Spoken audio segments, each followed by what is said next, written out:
Bonjour YouTube, ici Victor, j'espère que vous allez bien et bienvenue sur ma chaîne si vous êtes nouveau. Je suis agent de bord et toutes les semaines je partage avec vous des conseils sur comment voyager dans les meilleures conditions. Si vous ne l'avez pas déjà fait, je vous invite à appuyer sur le bouton subscribe pour vous abonner, sur la petite cloche pour ne pas manquer les prochaines vidéos. Et si vous êtes déjà abonné, et si vous avez déjà les notifications, bien merci de votre fidélité. Aujourd'hui on va parler de sujets un petit peu nouveaux, comment voyager avec votre animal de compagnie.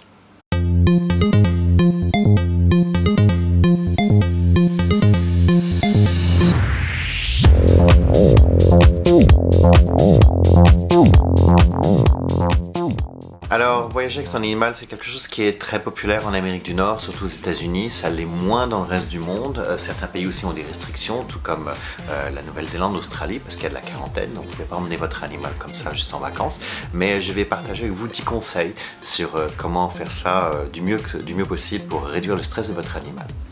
Mais avant d'emmener votre animal, avant de prendre sa décision, demandez-vous bien si ça vaut vraiment la peine. C'est beaucoup de stress pour votre animal de compagnie, que ce soit un petit animal qui soit en cabine ou un animal un peu plus gros, un chien qui se retrouve en soute.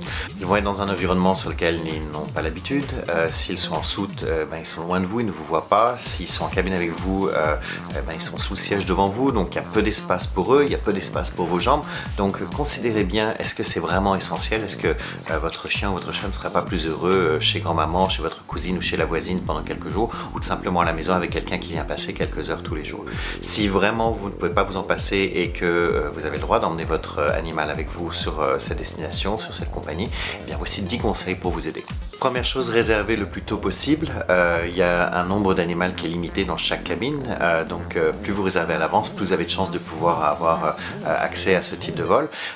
Faut savoir que sur la même compagnie, vous ne pouvez pas aller dans tous les avions. Il peut y avoir des restrictions sur les tout petits appareils, les appareils régionaux. N'oubliez pas aussi que parfois vous réservez avec, je sais pas, j'imagine avec Air France. Vous faites un Paris-Montréal et vous continuez vers Ottawa, mais le vol entre Montréal et Ottawa n'est pas assuré par Air France, c'est assuré par Air Canada. Et donc les restrictions d'Air Canada peuvent être très différentes. Donc si vous allez réserver un billet pour vous-même et vous voyez qu'il y a des vols en partage de code, regardez sur la compagnie qui va être réellement votre transporteur les restrictions pour les animaux. Deuxième conseil, c'est de faire un vol direct si c'est possible. Ça va réduire le stress et si votre animal est en soute, ça va éviter à ce qu'il y ait des risques de perte ou que votre animal manque la correspondance et se retrouve à l'autre bout du pays pendant que vous êtes déjà arrivé auprès de la plage. Troisième conseil, essayez de faire une visite de vétérinaire dans les 10 jours qui précèdent votre voyage. Ça va vous assurer que votre animal est en bonne condition. Le vétérinaire va être aussi capable de mettre un certificat comme quoi l'animal ne représente aucun danger et est en bonne condition pour voyager. N'oubliez pas qu'il peut y avoir des vaccinations aussi qui peuvent être nécessaires pour certains pays. Donc votre vétérinaire est le meilleur conseil que vous pouvez avoir en plus de la compagnie aérienne pour emmener votre animal de compagnie avec vous. Alors ça prend une cage pour pouvoir emmener votre animal. Il y en a des petites pour les petits animaux, il y en a des grosses pour les énormes chiens. Et c'est une bonne chose de l'acheter à l'avance, pas à l'aéroport. Déjà, ça sera moins cher. Vous pouvez souvent en trouver aussi d'occasion en regardant sur des sites comme Kijiji, eBay, etc. Ou Le Bon Coin si vous êtes en France.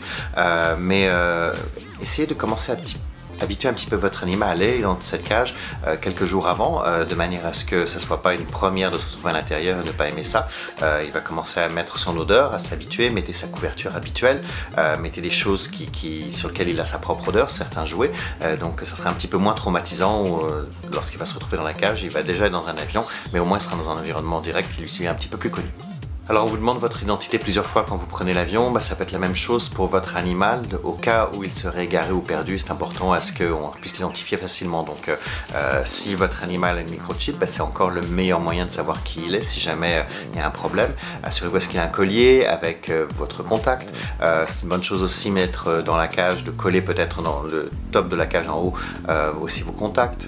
Mettre une photo de votre animal, ayez avec vous aussi une photo récente de votre animal. Donc si jamais vous avez besoin d'écrire votre animal parce qu'il est pas arrivé à destination, avoir une photo va bien aider les agents des bagages. Alors vous pouvez nourrir votre animal, l'idéal, ce qui est recommandé par plusieurs vétérinaires, c'est 4 heures avant le départ de la maison, de manière à ce qu'après ils aient le temps un petit peu de faire leurs besoins et accrocher à l'intérieur de la cage de quoi nourrir votre animal si jamais le vol est retardé, de manière à ce que les agents des compagnies aériennes puissent ouvrir la cage, promener le chien et lui donner quelque chose à manger. Donc peut-être dans un Tupperware qui est collé et avec la bouffe qui est bien enfermée dans le sac plastique pour éviter à ce que l'animal puisse commencer à essayer de l'attraper et abîmer la boîte, mais qu'il y ait quelque chose à manger pour votre animal en cas de délai, n'oubliez pas ça. comme vous devez arriver à l'avance à l'aéroport, arrivez aussi à l'avance pour votre animal. C'est une procédure qui est un petit peu plus longue, mais n'arrivez pas trop tôt parce que plus le chien ou le chat est éloigné de vous pendant longtemps, plus le stress va être élevé et aussi plus la durée du voyage va être longue et donc le moment de faire des besoins va se faire ressentir. Donc arrivez idéalement entre 2 heures et 3 heures avant le départ.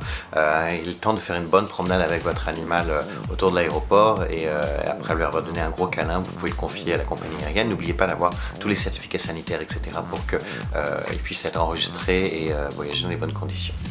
Certains passagers prennent une pilule, un tranquillisant pour dormir pendant le vol. Ne donnez pas ça à votre chien, ça va juste le rendre encore plus malade. Donc ne changez rien à ses habitudes alimentaires. Il y a déjà un nouvel environnement, ça va être déjà un choc. Donc non, ne donnez pas de pilules pour dormir ou de choses comme ça à votre animal, ils n'en ont pas besoin. Et lorsque vous êtes arrivé, vous allez peut-être vous rendre à l'hôtel, mais après avoir déposé vos bagages, allez faire une longue marche avec votre animal. Si c'est un chien, ça va leur faire du bien, ça va leur permettre de sentir un petit peu les odeurs locales. Aussi, amener de l'eau en bouteille, l'eau du robinet, c'est ce que vous donnez d'habitude, peut être un petit peu différente d'une ville à l'autre et vous ne voulez pas en plus le rendre malade et qu'ils aient un estomac qui soit un petit peu barbouillé. Donc idéalement, aller avec de l'eau en bouteille, elle est un petit peu plus filtrée, plus pure pour eux. Et finalement, c'était pas dans la liste des 10 conseils, mais je vous en donne un de plus. Contactez votre compagnie aérienne, regardez bien les sites internet qui parlent de ce genre de choses. Ça va vous permettre de voyager dans les bonnes conditions. Une fois de plus, la première chose à considérer, c'est est-ce que vous avez vraiment besoin que votre animal vienne avec vous en vacances à Cuba. C'est peut-être pas toujours indispensable et honnêtement, bien souvent, votre animal sera plus heureux à la maison dans son environnement normal avec des amis qui viennent lui rendre visite. Emmenez simplement une photo, vous pouvez toujours Skyper votre animal ou FaceTime. Il y a plein de moyens maintenant de voir ça en vidéo. Et beaucoup d'animaux réagissent très très bien aux nouvelles technologies. Voilà, merci de votre attention, on se retrouve la semaine prochaine pour une prochaine vidéo. Une fois de plus, n'oubliez pas de vous abonner. Salut!